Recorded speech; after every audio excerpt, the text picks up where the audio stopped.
Donc, parlons narratif, intelligence artificielle, parlons de ce qui se passe avec Google, avec Microsoft et de BitTensor. D'abord, commençons par parler du narratif de l'intelligence artificielle. Regardez dans les 7 derniers jours, regardez-moi ces gains-là. 200% sur Singularity DAO, 161% sur Agix, du 100% sur Ali ici.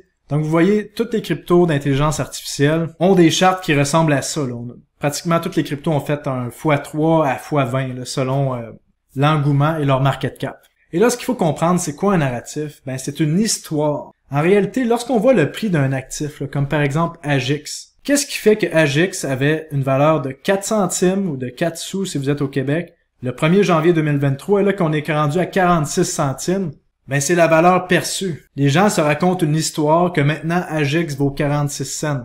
Donc, un narratif, c'est une histoire autour d'une catégorie d'actifs que les gens se racontent, qui justifie l'augmentation d'un prix ou la baisse d'un prix.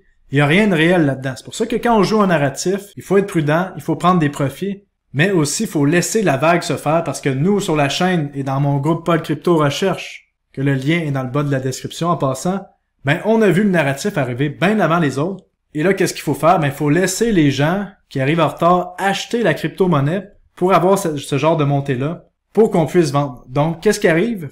Il faut à la fois prendre des profits, mais à la fois laisser le temps au narratif de se jouer pour pouvoir vraiment extraire le maximum de valeur de chaque crypto-monnaie. Donc, personnellement, si j'étais investi dans Agix, je prendrais des profits. Comme par exemple, on voit BitTensor ici, que j'avais acheté autour des 20$. J'ai vendu ma mise initiale autour des 95$. Donc, ça fait en sorte que j'ai une position sans risque maintenant qui a fait plus de x5. Parce que quand on enlève notre mise initiale, ben on enlève notre risque. Donc, c'est ça que je vous encourage à faire. Parce que quand on enlève son risque, on est vraiment relax après. Donc, c'est vraiment important de le comprendre. Avant de parler de BitTensor plus en détail, j'aimerais qu'on parle de Google Bard, qui est le concurrent de ChatGPT qui vient tout juste d'arriver sur le marché.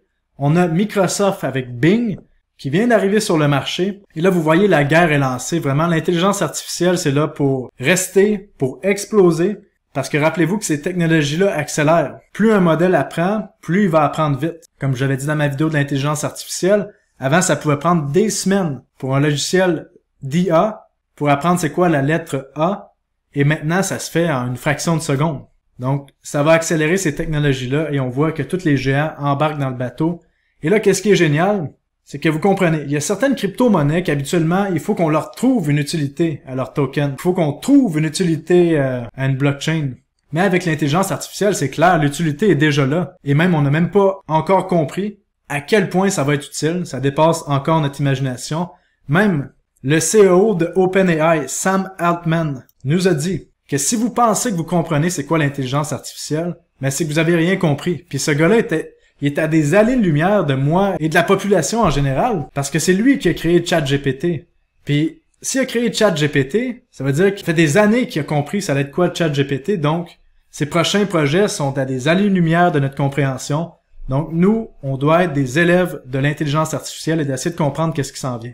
Bon, maintenant, parlons comment faire de l'argent avec l'intelligence artificielle. Qu'est-ce qu'il faut comprendre, c'est que l'intelligence artificielle devient une commodité. Et ça, je vais vous faire une vidéo sur les nouvelles commodités de maintenant qui existent, que les gens comprennent pas encore. L'intelligence artificielle, ça fait partie de ça. Qu'est-ce qui va arriver, c'est que les plus grosses corporations du monde vont s'arracher le contrôle des meilleures intelligences artificielles. On va voir les gouvernements s'arracher le contrôle des réseaux de meilleure intelligence artificielle parce que la personne ou le gouvernement qui va contrôler ça va contrôler le monde. C'est pas plus compliqué que ça. Et là, on voit déjà un problème énorme qui vient d'émerger. ChatGPT a été entraîné dans des données qui sont restrictives, donc limitées. Et là, ça fait en sorte que on a vu ChatGPT. Quelqu'un qui demandait, s'il vous plaît, ChatGPT, fais-moi un poème sur Donald Trump, qui admire Donald Trump, et ChatGPT a refusé. Donc, l'intelligence artificielle avait un biais politique, alors que si on demandait de faire un poème sur Joe Biden, ben, ChatGPT le faisait. Donc, vous comprenez que là, si on entraîne des modèles d'intelligence artificielle à avoir des partis pris, ben, ça peut être vraiment dangereux pour qu'est-ce qui s'en vient. Et là, on peut pas laisser l'intelligence artificielle aller en certaines mains centralisées qui vont biaiser l'intelligence artificielle, et je vous garantis que c'est ça qui va arriver. Comme on a vu avec l'argent, qui est centralisé dans les banques, et c'est pour ça que Bitcoin est arrivé et a permis de décentraliser tout ce qui est un système monétaire. Et là, avec l'intelligence artificielle, c'est ça qui s'en vient.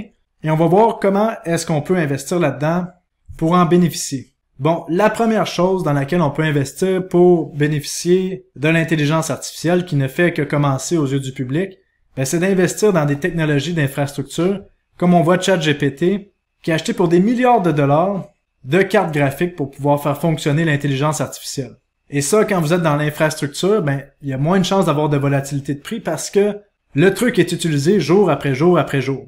Et là, vous vous souvenez de Render, que je vous avais parlé lorsqu'on était autour des 50 centimes, là, c'est pas sa meilleure journée, mais si on regarde, depuis les 90 derniers jours, Render a atteint plus de 2,12 $, parce que les gens ont compris que les cartes graphiques, dans un réseau décentralisé, ça permettait de sauver des coûts, et c'est ça que Render est en train d'offrir. La même chose pour Theta, donc d'investir dans des infrastructures décentralisées, de cartes graphiques, de bandes passantes, ça peut être une solution de faire beaucoup d'argent avec la révolution de l'intelligence artificielle, mais aussi des metaverses, des vidéos 4K, du 8K, du 3D, puis de tout ce qui est les rendus. Parce que comme on a vu ici, c'est une course à l'arme pour acheter le plus possible de cartes graphiques et d'avoir le réseau le plus puissant.